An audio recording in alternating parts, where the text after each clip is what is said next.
Thank you. Today I'd like to talk to you about success. There are two kinds of successful people in the world. One has only material success. The other is successful personally as well as financially. Some years ago, I was called to Hollywood as technical advisor for the film One Foot in Heaven.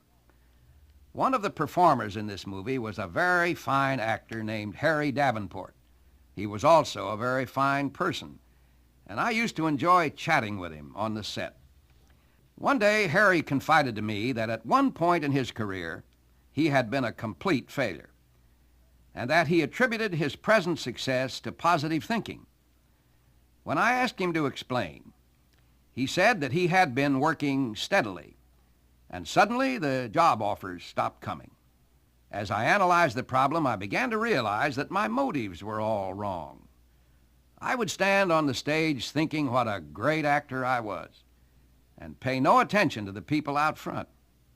Believe me, it doesn't take long for that kind of self-centered thinking to transmit itself to an audience. People become aware of what you're doing, and they stop coming to see you act. Well, producers realize this, and they stop offering you plays. That's exactly what had happened to me. At this point in his story, Harry was called before the cameras, and I remember being especially moved by his performance that day. After the scene was finished, I congratulated him on his fine acting and asked him how he had turned his earlier failure into such an exciting success. I'll share his answer with you after this word. After a long period of real soul-searching, Harry decided on a completely new approach to his acting. He would try to project an attitude of love to his audience and see if this made any difference. A few days later, he was offered a job, a very small part in a new play, but he took it. Opening night, he stood in the wings and peeped out at the audience.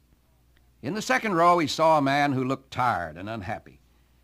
He decided he would perform that night for the sole purpose of giving that man an exciting evening of theater. I want you to know, Harry told me that I never played better in my life or got greater satisfaction from my work. It was the turning point in my career.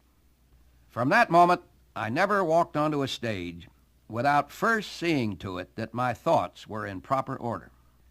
We can all profit from Harry's experience. Whether you're an actor or a salesman or an office manager, whatever your job, you will succeed only if you think more of others than you do of yourself.